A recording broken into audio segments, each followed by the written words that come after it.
In the fast-paced world of business, finding a clear path to profitability can be a challenge. Welcome to 0 to 100 with your host, Jared Guy Randolph, seasoned business and finance expert. Tune in for actionable insights and strategies to accelerate your business success.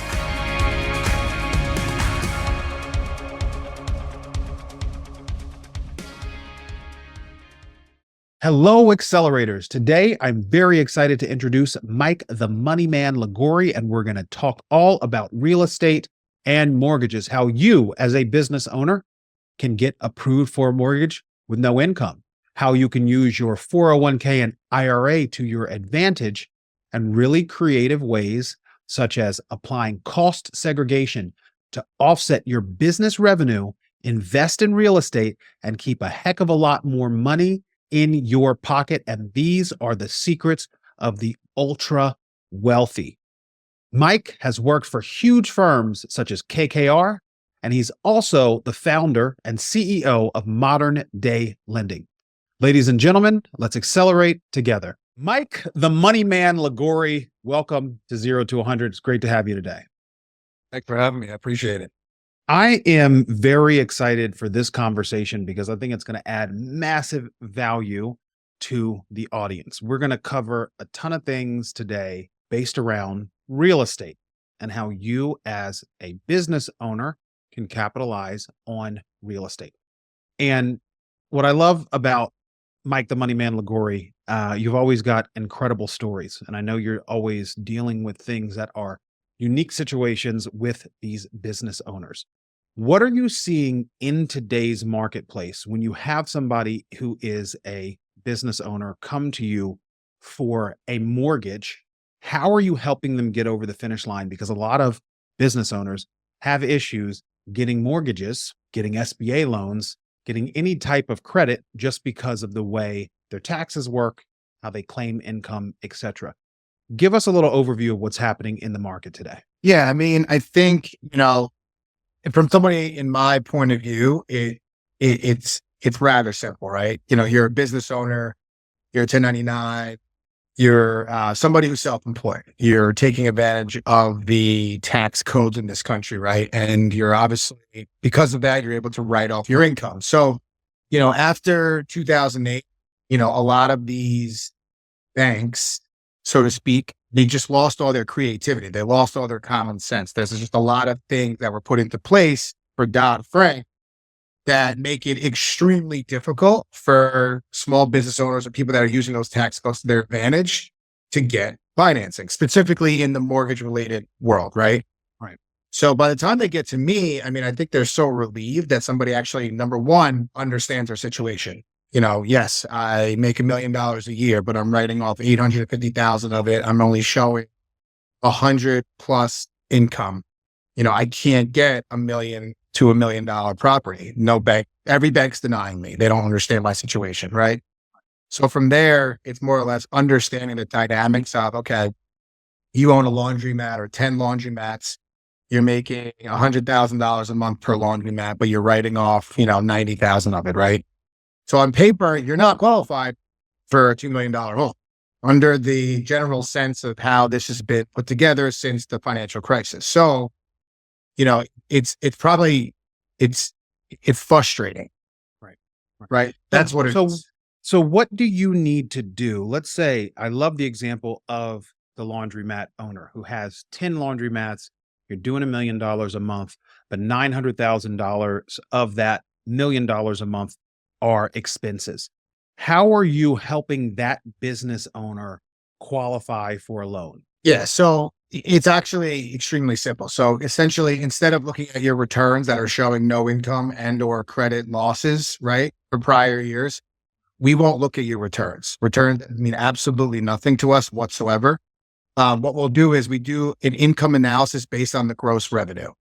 That's what it is in a nutshell. So in layman's terms, to make this thing as simple as possible, what we do is we take the cash flow coming into the business bank statements. We do an income analysis based off of that. Mm-hmm. So for an example, if you're making, $100,000 a month, let's just say to make numbers easy, right? We'll give you anywhere from, let's say, 50K to like 85K. Okay. Depending on what you do, depending on, a couple different, variables. Mhm. That's the difference. So So obviously, that's just for clarity, and then I want you to keep going. Even if I'm the laundromat owner doing $100,000 a month, there's 90,000 in expenses. You're actually going to look at what that gross revenue is, 100,000. And for your underwriting purposes, you'll give me, based on criteria, qualification of 50% to 85% of that income to help qualify for a loan. correct. So some people are confused by it. Some people are confused by like the ending balance of the account and or the delta between the gross income and the expenses. Right. So get rid of all of that notion that people have kind of told you before or explained to you. That's not what it is. We're taking your gross revenue. Right. Got That's you. all it is. We're taking your gross revenue. Got We're you. giving you 50 to 85% of your gross. You can show 0 as your ending balance every month. You Wow. can show $1 million loss on your returns. Right. Doesn't matter. Right. There's no relevance to you getting financing for a home. This is just for a home. This is not an SBA loan, but to get a primary or secondary investment property, it's exactly it. Gotcha. So this qualifies this type of program that if you are buying a primary home, a secondary home, or an investment property. Correct. That is very interesting.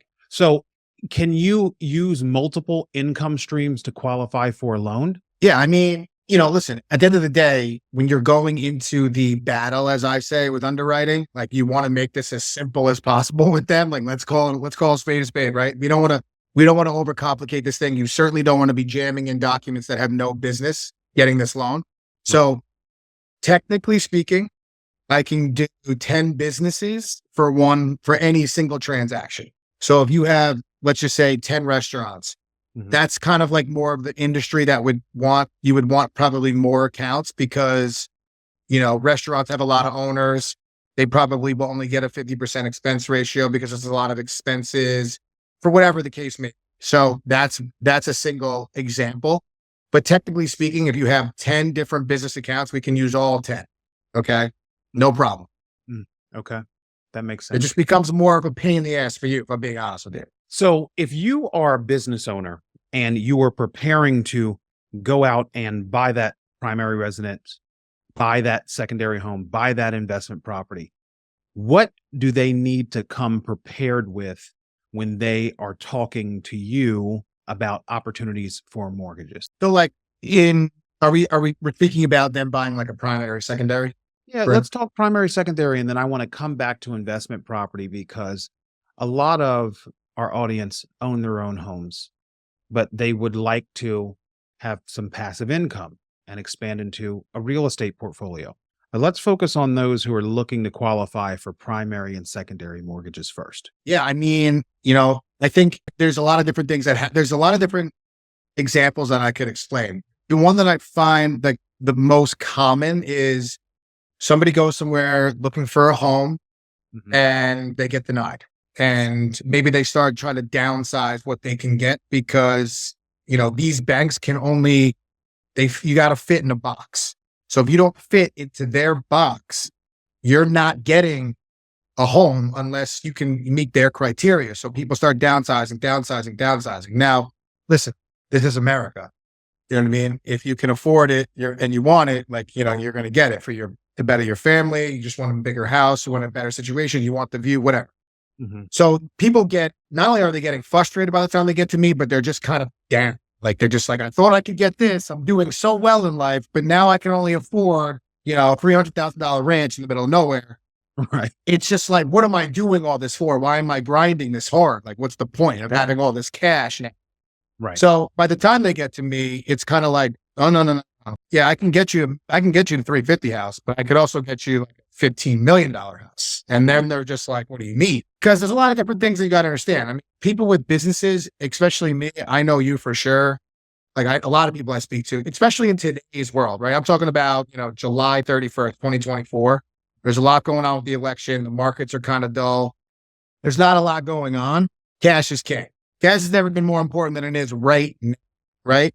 Right. So when people come to me, hey, this is the biggest thing that I get the biggest kick out of, especially for people that are self-employed. If you're like a W-2, you're somebody who has a guaranteed salary of like 100,000, you know exactly what your budget needs to be. by all means, save up your money, put down 20%, live to fight another day.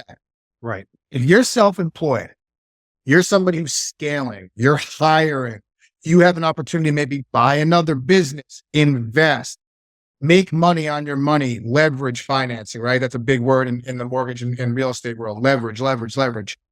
There is no reason, I think people are shocked by what I'm about to say. There is absolutely no reason that you put more money into the home than you absolutely need to get the home. And I think our parents' generation, certainly our grandparents' generation, the banking world in general, everybody that goes to buy a home for the first time, they automatically assume, oh, I'm going to put down 20%. And I always say, that's fine. But why? Like, So what would you say the benchmark is for somebody who is self-employed? They have a strong business in terms of revenue. They're doing $250,000 a month in gross revenue. How much could they potentially get qualified? And again, zero guarantees. Everybody's situation is unique. You have to check your credit scores, etc. But what could they potentially get qualified for? And in general, how much should they be setting aside to put down for that purchase? And again, we're talking about primary and secondary homes. Right. So, I mean, the difference in price is different, obviously, on what you're allowed leverage wise, right? So like, let's say for an example, like we have programs where you can do 10% down anywhere from like 2 million to 3 million. Now that directly correlates a riskier rate and a loan situation obviously will be affected by that. But if you're not rate tolerant, you just want to get the home and you're going to figure it out later, or you want to keep the cash for the business purposes, that's the capabilities of that are actually, I think, more advantageous. I say this to people all the time. You're not going to beat the government two ways. You're not going to write off all your income and get the best rates. It's just not the way our system is, right? So you have to make a conscious decision. Am I trying to keep the most money possible? You know, like they were, like Donald Trump was like the biggest example of this, like a guy that makes all this money, but he shows like nothing on his returns. That is through like a real estate venture. But if we're going back to like your actual business and writing stuff off, what I'm trying to get at is that it depends on your specific situation. So let's say you're making like $100,000. Let's say you're making $250,000 a month, and we're giving you half of that, right? So you're getting $125K to qualify. Gotcha. There's no situation in the world where you're not getting anywhere from like $1 million to $3-4 million easily, right? Mm-hmm. I don't want to go crazy here, but like, yeah, I can get you a $20 million home, because honestly, like that's just not realistic for people from a cash flow perspective. But if we're being realistic, there's no reason why you can't get $1 million to $2 million home for cash out of pocket purposes, and also just for overall, living, right? Like, and what does your down payment look like when let's say you've got that 250 in gross revenue, they qualify with you for $125,000, you can get them a $2 million mortgage. How much do they need to put down to get that $2 million mortgage?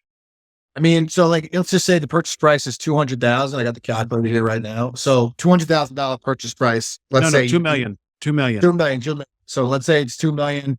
Obviously, down payment 10%, $200K. Okay. Now, if we're going from like you're talking about like for these type of loans, generally speaking, it's 10% down minimum.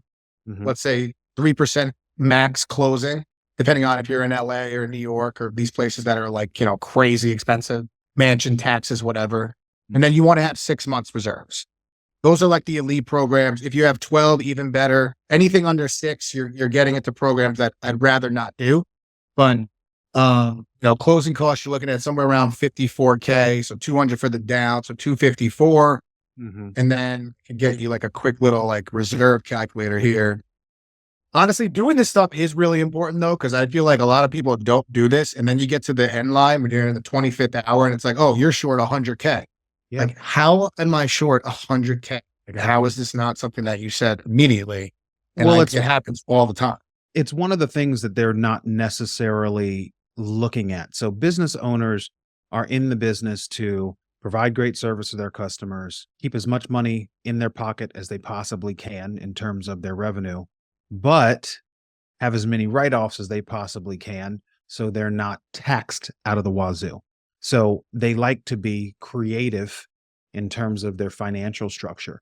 But to your point, it does hinder them when they go out and they traditionally want to get that loan for real estate. And so many business owners actually don't own as much real estate as they should. So knowing the numbers are key. There's and we'll kind of shift into, because I also want to have a conversation around um, investing in investment properties.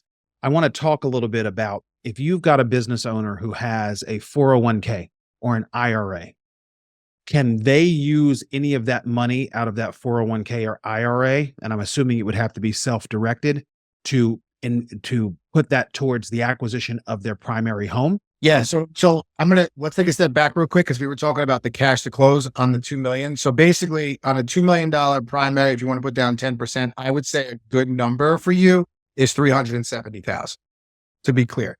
Now that's including down payment, closing costs, and like 115,000 of reserves, of which reserves will always stay with you. So that's a good transition into the 401k IRA. The 401k. One question for you, Money Man. Sure. How long do you need to keep that additional capital, which is basically an additional 125,000 in reserves? Just till day close. Great. Okay. So like if you need to, let's say like you have payroll, you need to deploy it on a Friday, like we close on a Monday, like you're good.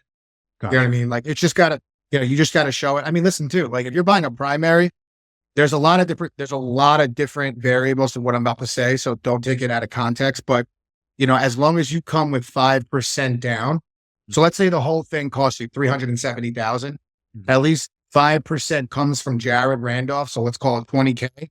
The rest can be fully gifted. So if it's from like a friend or a family member or somebody, or, because again, sometimes in the business world, you're playing like a liquidity game. We all know it, right? Yep. So like that can come into play. It has happened. I think some people are kind of, wait a second, I can get this whole thing gifted from like my partner or my father or mother for like the time being while I get my shit together. Yes, absolutely. Not ideal. Obviously we don't want anybody getting into a home that doesn't have any skin in the game, right? That is part of home ownership, but you can do it. Right. It's just another thing that people just don't know about. Wow. So I interrupted you. Let's, but by the way, audience, listen to this. You can be super creative on how you look at structuring the deal. And this is why I love how your brain works and you understand the nuances of the business. Because typically we're talking to CPAs and finance managers and CFOs, but what you provide as a service and your background understanding finance makes it so much easier for these business owners who are making great revenue, because most of the business owners we're talking to have been in business for many years, to go out and still get a loan and get their hands on the properties that they want to buy. Now, let's move into talking about the 401ks and IRAs. How do we best use those when acquiring real estate? Yeah, I mean, that stuff is awesome. Like that's like one of the first questions I'll ask somebody, like, how does your overall liquidity situation look? Like, I know you have a business fund and you got, rainy day fund and all that stuff. For people that have retirement, for me, it's always like a home run, because we can use, 60% of the full retirement balance towards your reserves. So if you have a retirement account, let's say with 300,000 in it, right? We're using, let's say 180,000 of that towards your reserve requirement. So for the $2 million home we were just talking about, where you need $115,000 of reserves, that entire reserve requirement is covered by your IRA, your 401k. You don't have to take it out. That's awesome, right? Like we don't have to do anything. All we just have to do is show 60 days of that account and make sure that the balances are where they need to be by the time we close. Do a verification of deposit. That's why those are great. I mean, that's honestly why I think people should have an IRA or a 401k as a business owner with a financial advisor, because let's be honest, like none of us are saving money in that regard that we really, really should be, because we're trying to put it into the next idea or the next business, the next home, whatever the case may be. But yes, those are extremely valuable. Just is what it is. So that's a really key point of being a business owner. Is one of the most secure places that you can put your money is in tangible assets, which is real estate, whether it's your primary home, your secondary home, or an investment property. So with the cash flow that you have and the strength of your business, you should be, if you don't currently own real estate, looking at acquiring real estate and being creative around the financing, and you have those type of options. I do want to shift more towards assuming a lot of our audience will own their own homes, how they acquire investment properties, not necessarily investment properties to become a landlord, but investment properties because they want somewhere to park their money that's going to create some passive income and grow over time. Yeah, I mean, I've helped scale portfolios all over the country, pretty much every 50 states. To be honest with you, I've learned the strategy from a client. So it's something that I wasn't aware of until I got in with this guy and he explained it all to me. Awesome. I think for the most part, and I don't want to come off as like a dick when I say this, but basically, I think for most people that think I'm going to go buy an investment property, I'm going to make a killing, or I'm going to sell, like if you break even on an investment property, in my opinion, it's a win.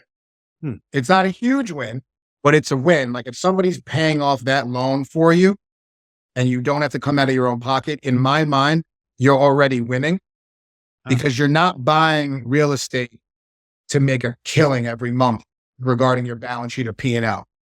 If you're a business owner and you're buying real estate, it's for one purpose, and it's cost segregation, and that's it.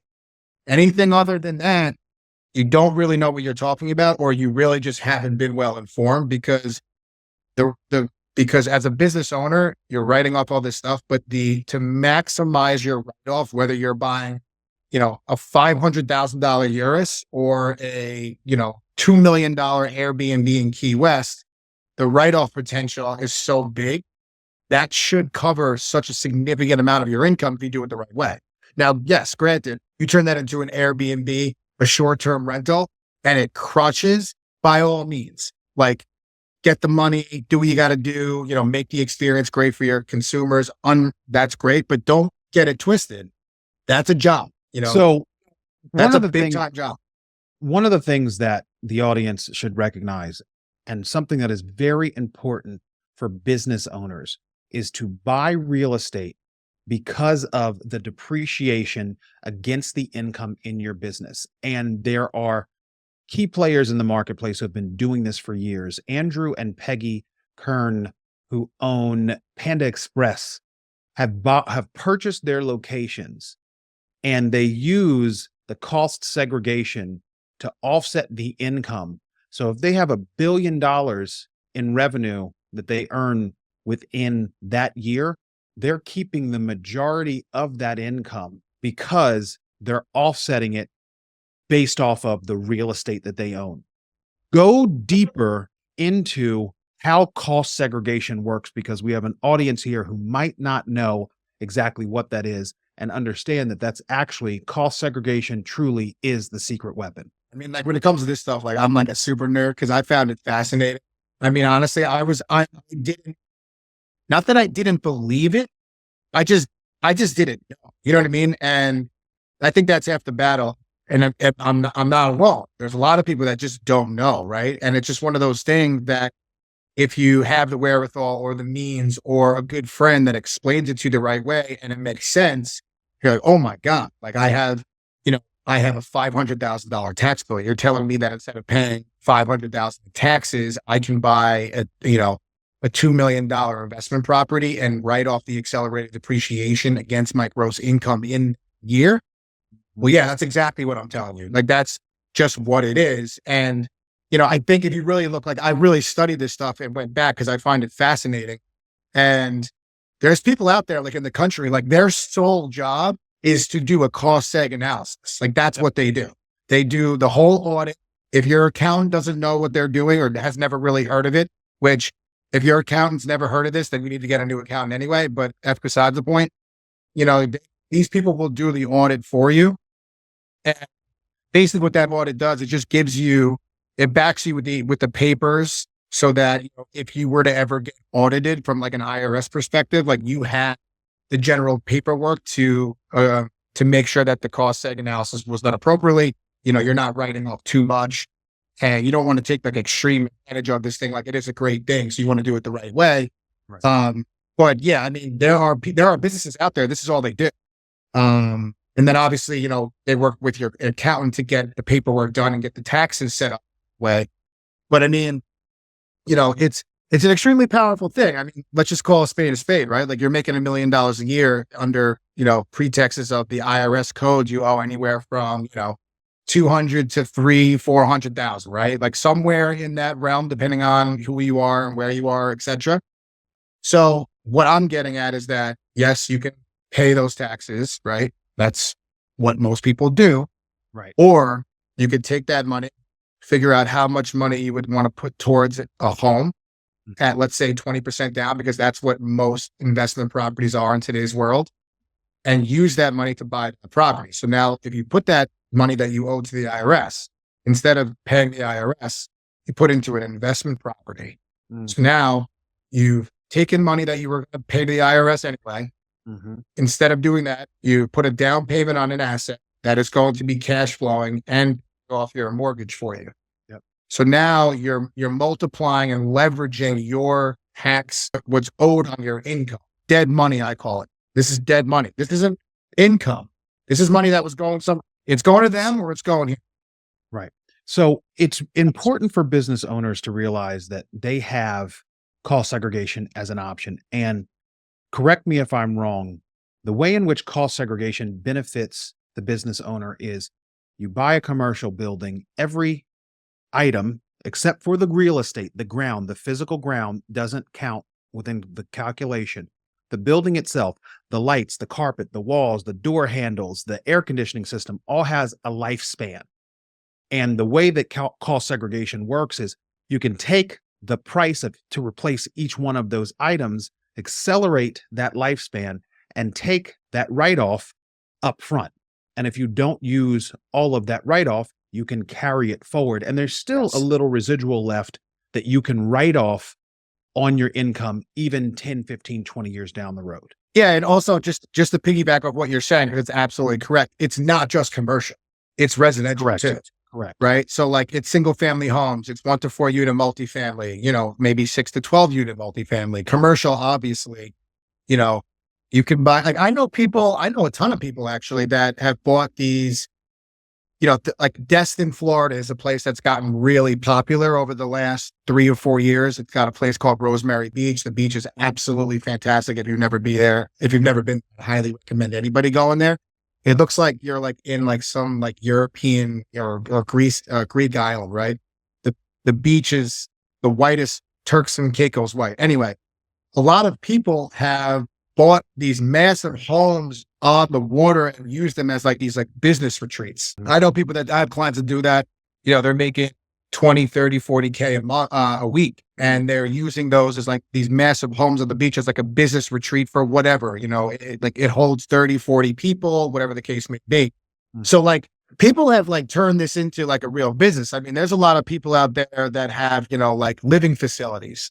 Or they have like rehab facilities where they buy these homes, they turn them into like a drug rehab or a gambler's, addiction rehab facility or whatever type of facility, mental health, anything that you can think of, where they turn these properties into income producing businesses also. So it's not just, Airbnb and long-term rentals. That's obviously a massive part of it.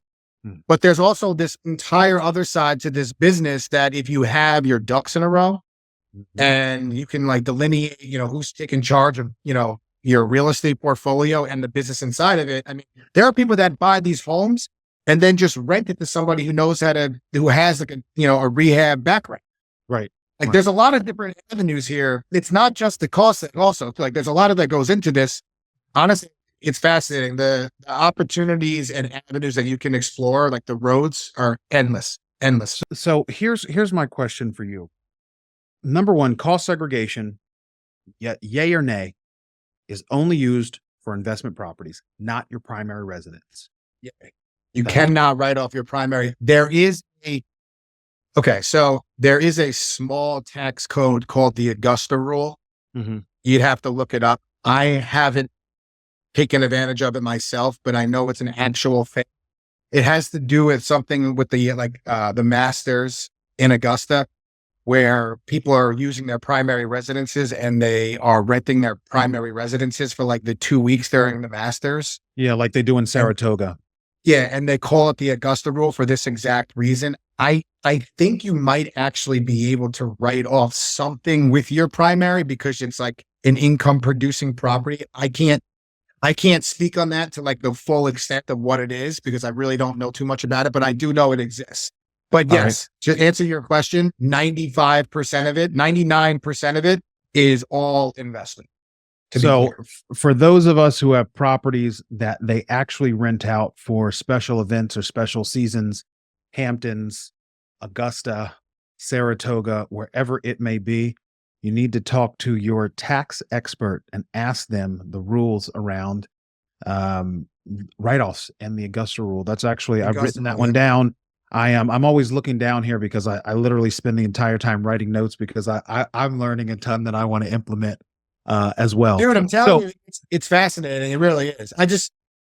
This stuff isn't advertised. Right. You know what I mean? That's here's the reality. It's the secrets of the wealthy.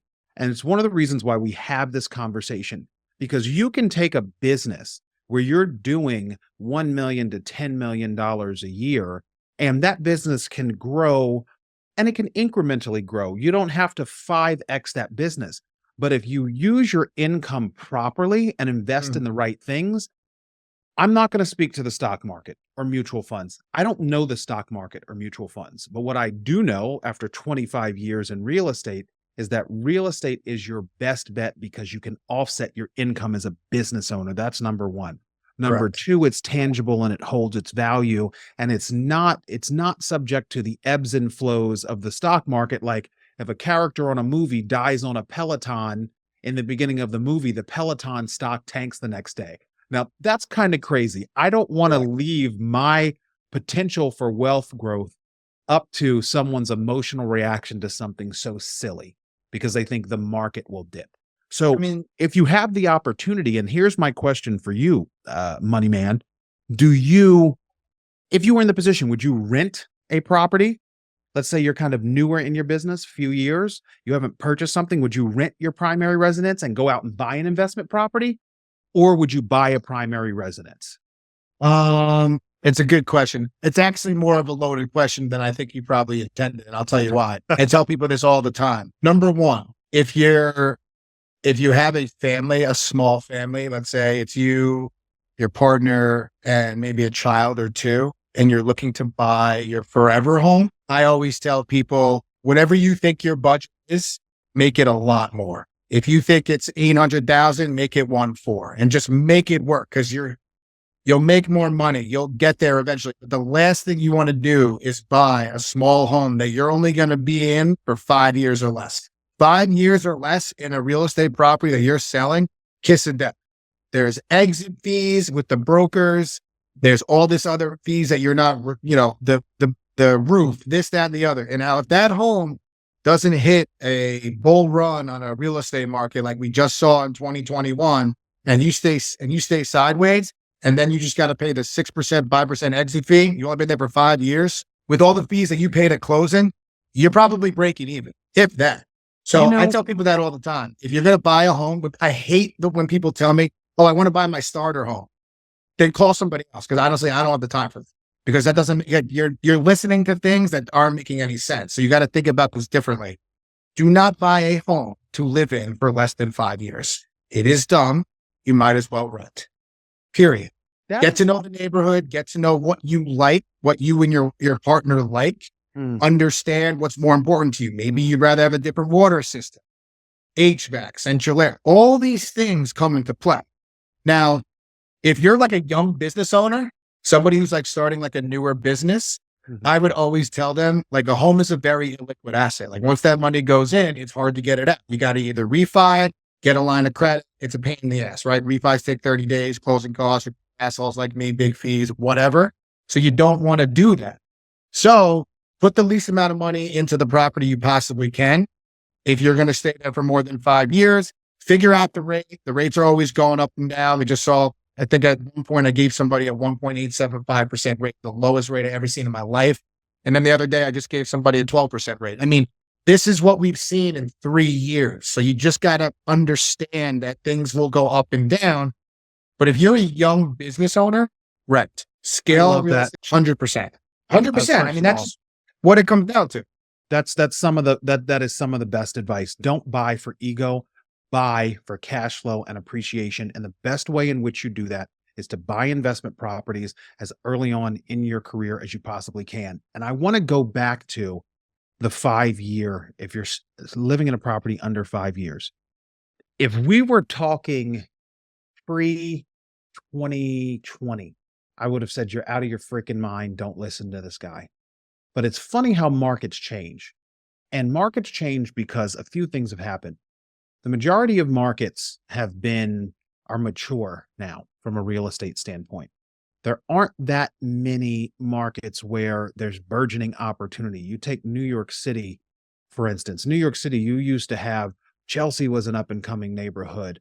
Hell's Kitchen was an up and coming neighborhood. The Lower East Side, where you could get in and 12 months, 24 months later, sell your property for 50% more than what you purchased it for. You're really not seeing that in the market today because not enough inventory is being built. You've got a ton of buyers out there who are putting upward pressure on pricing of properties, whether it's primary residence, investment properties. So you're not seeing that growth curve the way that you used to see the growth curve. So that is a really, really key point. If you are going to buy a property that you're going to live in for less than 5 years, if it is your primary residence, you're better renting, taking that money and investing in an income producing investment property that you can offset your income through cost segregation. Incredible advice. So we'll wrap up in a bit. And before I get to our rapid fire question section, I want you to give me one of your war stories of a very difficult deal that you had to get over the finish line for an investor who was buying an investment property. Oh my God. I'm sure you have plenty. I have like the most ridiculous stories that you've ever heard. I mean, the other day somebody called me. It's actually a tough story. I'm not going to say her name because I really love this woman, but they bought this beautiful home. It wasn't an investment property, but it's just a crazy story. Yeah, it was a property in this town called McLean, Virginia. Really nice, high end. It's like a higher suburb outside of DC. Yep. And basically, this woman was buying her dream home for like her and her family. And then a year in, like 8 months into the construction, the husband suddenly passed away. So obviously it was a tragic, instance for her. And it was kind of a shock, I would assume. They were young. And anyway, so long story short is during all of this chaos, there's like probate, there's all this stuff that you have to take care of. She was making big money and then she gets laid off after the whole COVID thing where companies started laying off people left and right. She was a part of that. She ended up getting a new job. But what people don't realize is even in the full documentation world as a borrower, if a lot of your income is like commission or like bonus based and you get a new job at like a completely new company, like most of the time, these underwriters or these banks, like they will not count that bonus income. So now if you're making, like $1 million a year and half of it is a bonus and all of a sudden during your new construction, you get laid off or let go or severance, wherever the case may be. Now you have a completely new job at a completely new situation and as a completely new position. It's kind of tough to use that bonus income, especially if you haven't gotten one yet. So we don't really know if it's guaranteed. Like anything can happen in the marketplace. Like that's how these banks look at all of this stuff as like, what's the worst case scenario? Right. Like worst case scenario is you don't get your bonus. So I'm going to give you the $500K guaranteed. Right. So now she calls me, she can't get her loan. She's like, I don't know what to do. Like the home's going to be finished in 30 days. I have no idea what to do here. So you brought up the IRA thing before. So basically what we did was we used a combination of her guaranteed salary and we used the combination of all of her assets that she received after her husband tragically passed that were transferred in her name. We actually took all of those cash assets. The formula is to take the cash assets. Let's just say round number. This is not what it was. But let's just say it was $10 million. We divide that by 60, which is 60 is 5 years worth of mortgage payments. And we gave her an extra $166,000 a month to qualify towards this loan. Wow. And that's how we got it. And honestly, I don't know how else we would have done it. And it was just like, we were all sitting there thinking, common sense, being like, hey, you got $10 million of assets. Can we just use this as income? Like, it makes sense to me. Yeah. And that's kind of how we came to it. So like, that's what I'm saying. Like I tell people this all the time. It's going to be the most corny thing that we've said today, but like, listen, like, give me your situation. Like, I'll figure out the law. Like, I need to know the full situation. If we can't do it. So share with me one of the key things or stories that you've learned from one of your business owners who you've seen is super successful in real estate that you want to share with the audience. Oh yeah. I have so many success stories. I'm just trying to think like, I have one guy I'm super fond of. I've done like 400 homes for him. He's a beast. And give me a little background on what his business is and how he's managed to accumulate 400 homes, because I know our audience would love to know how to accumulate 4 additional homes that are income producing properties, dude, not even 400. I say this to people all the time. Like, don't get me wrong. Like, coming out of school, like everybody wants to work in like real estate or like, Wall Street, right? Like that's always a big thing, or tech now is a huge thing. Dude, this guy was a plumber. He was a plumber who bought a bunch of different plumbing and electrician businesses, and he made a shit ton of money. And he had the skills, and those skills he just kept like, he would just buy up this one, buy up this one. Next thing you know, he had like 30 to 40 different like plumbing and electric businesses. He sold them. Wow. For a shit ton of money. I think it was like, 60 some odd million or something like that. And he was sitting there and he was bored, and he was a younger guy, and he had a whole family, and he was just like, and it was just at a good time. And he is the one, this is why I say this. This is why I brought this up. He was the one that really talked to me about cost, because I knew how to get him the financing for these properties. But I'm like, this is a lot of real estate, dude. Like, are you going to, like, this is a job. Like, I mean, listen, like you have 2 or 3 properties you're doing Airbnb. Like Airbnb is a job. Like your home, you got to turn your home over, you clean it. You got to make sure that it's, very, very squeaky clean for the people that come in, or you're going to get bad ratings. Like, it's like a hotel. Right. And then, so when this guy was showing me what he was doing, 10, 15 homes a week, I'm like, damn, like this is like an operation, whatever. I'm like, why are you doing all this? He's like, I just have a massive tax bill after selling these businesses. Right. So, this is the only thing that I know that I've learned. So he started buying up all these properties, and obviously he lessened his tax bracket by millions of dollars, millions and millions and millions. And then obviously on top of that, he has all these properties that he hired like a management company, and they ended up, running the whole thing for him anyway, taking a fee. I mean, that's a real business too. We're talking about like, subsidiary quasi businesses that have been built due to cost seg. Wow. Real estate management companies, that's a huge business. People do this all over the place. It's not hard to find. Wow. It's not. So one of the things that, and thank you for that, the fact that you gave a really clear example of how you can use cost segregation to build a real estate portfolio by using the revenue from your business. And you actually gave me a great idea. I'm going to focus one of our podcast on business roll-ups, because if you're an expert who's a plumber, a paver, nail salons, you can actually roll those up and own several of them. Use the income, which is totally off topic, but use the income that they're creating to get to borrow money to be able to acquire the business, and then go sell those to a private equity fund. Adam Coffey has a great book on that called The Private Equity Playbook, which is a must read for anybody who's looking to do that. So we're going to wrap now. And what I want to do is just go into our rapid fire section. So here we go. Whiskey or red wine? Depends where I am, to be honest with you. I'm going to have to go with red wine on that one. But I did sell whiskey for a while, so that's tough for me. If I'm in France, I'm drinking whiskey. If I'm in France, I'm drinking red wine. If I'm in Kentucky, I'm drinking whiskey. It comes down to that. Awesome. All right. Real quick. Rabbit or turtle? Rabbit. Little green plastic army men or Sega Genesis? Sega Genesis. If you were to grab one weapon during a zombie apocalypse, what would that weapon be? Flamethrower. That was my answer. That's a good one. What is your favorite quote or phrase that you often use? Some people watch it happen and some people make it happen. Well, that's a good one. What is the number one book that had the biggest influence on your life? Lone Survivor. By? What the heck's his name? Yeah, Lone Survivor. Lone Survivor by the Navy SEAL. He's absolutely my hero. Is it Jocko who also wrote Extreme Ownership? Oh God. I'll tell you right now. Goggins. That's not David Goggins. No, it's not. It's I'm going to tell you right now because it's somebody that Marcus Luttrell.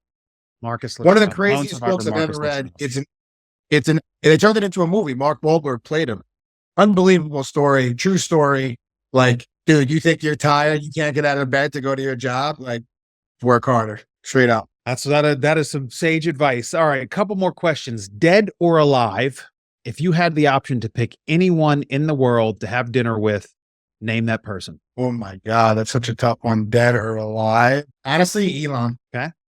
If you're a small business and you're doing 10 million in annual revenue, and I hand you a $300,000 check, what would you advise that business owner to do with that to 10x their money? To 10x their money? Yeah, 10x.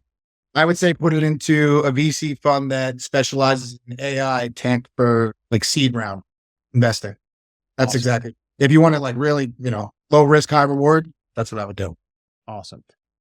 Biggest obstacle you've ever had to overcome in your business? Oh my God, the last 2 years been an absolute nightmare. I mean, it's been the worst mortgage market in the last 60 years. Most people that you speak to in the mortgage business will tell you this has been far worse than 2008, which almost collapsed the entire economy. So I would say, yeah, that was pretty tough.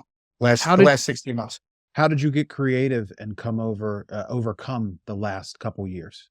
We have a good team. I think in like the mortgage world, like it's funny. I say this to people all the time because I never thought I would do this, but like the mortgage world has always been taboo since 2008. It's not something where people come out of college. You're like, I can't wait to be a mortgage banker. Like, it's just not a thing. It's not.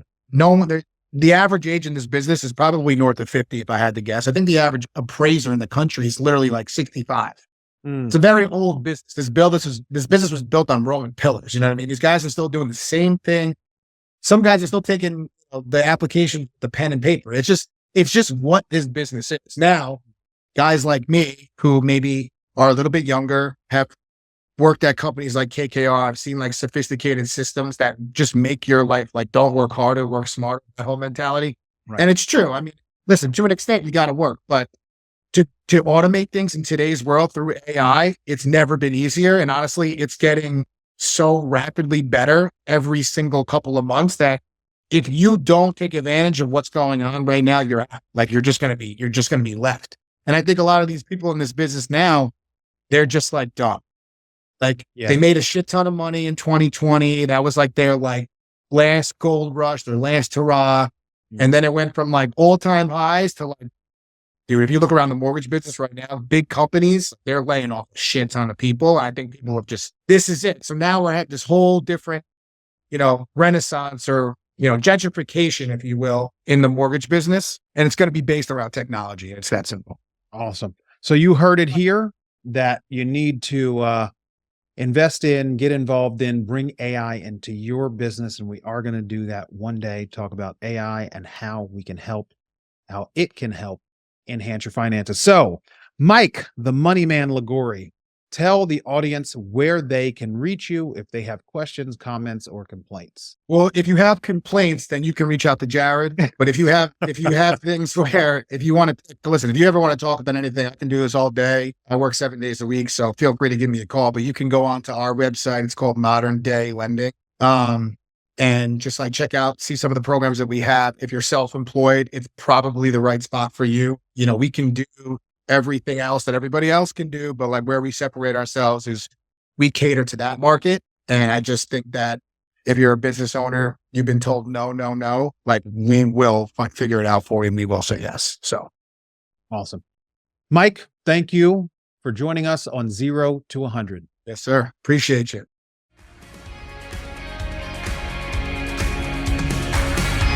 Thanks for tuning in to 0 to 100 podcast. We hope you feel inspired and ready to accelerate your business. Remember, your journey to success starts with a single step. Keep learning, keep growing, and keep striving for greatness. For more resources and show notes, visit jaredguyrandolph.com. We'll see you next time.